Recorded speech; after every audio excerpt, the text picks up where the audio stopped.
quoted one line from it, so which was fantastic because Amy Goodman is one of my heroes.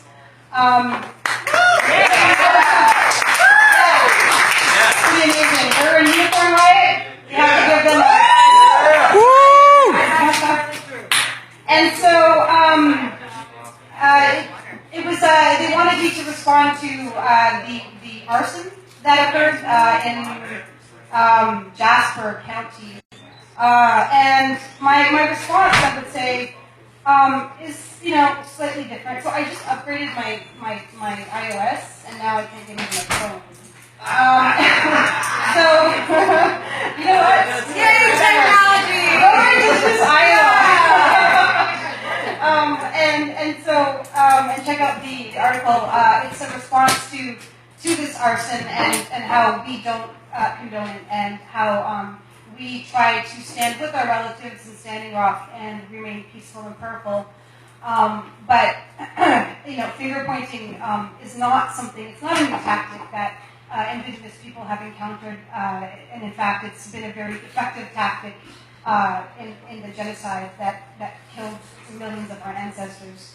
And so none of us were really surprised to see mainstream media conglomerates, oil giants, and government organizations pointing fingers at all of us, because that's what they want. And we are all peaceful and prayerful people, and we are all doing the right thing in the right way. Yes. So, you can check it out on Indigenous Iowa. It's on Facebook. So I usually just speak off the cuff, but I always forget things, so I decided to write some things down tonight. First of all, Dawson and I have been doing a lot of work we have founded Indigenous Iowa together, and it means a lot to us because Iowa is a very special place, as he was talking about, in terms of the Indigenous people here in Iowa. There are actually 14,000 Indigenous people in Iowa, but we aren't actually, a coherent nation. We are from many nations because our nations were fractured and we were scattered like dust all over this continent. And so we come from different spots together here, whereas, technically there should be great nations in the state, but the Meskwaki were the toughest of them, and they held on and they they stayed. And so one of the goals of our group is to collect our people together, our relatives together, and speak in a collective voice about not just this pipeline, but about the larger issue of climate change and all the other issues that Iowa faces, concerning the water and the land. I mean, there's fertilizer runoff, there's pesticide and herbicide runoff, there's pig waste runoff. There's a lot of chemicals in our air and in our water and in our land, and I feel that it's the seventh generation's time to speak up about this. And this is why I work so hard with Dawson and the rest of Indigenous Iowa to collect our people here. Thank you.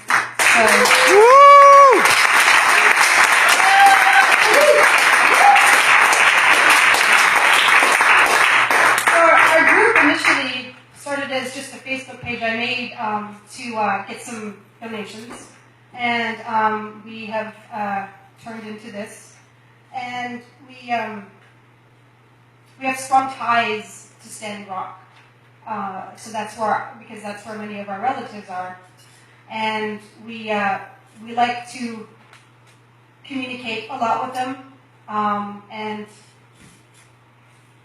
follow their direction. And like I said, we only support peaceful and prayerful direct action, and we hope to promote the Indigenous mindset in terms of the worldview that needs to start infiltrating mainstream society and the world for our future.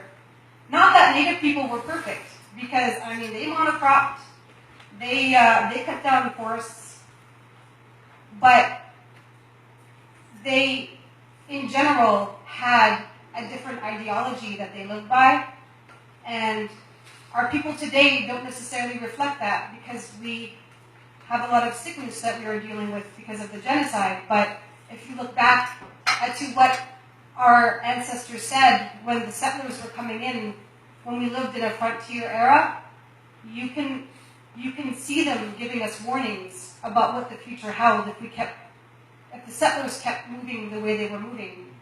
And so we need to heed those words, and we need to move forward with those words in mind.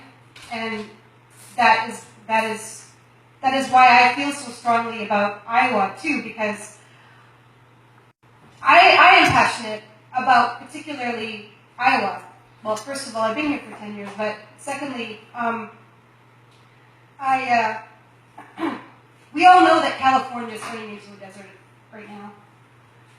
We all know that the climate is unpredictable and weather is becoming unstable.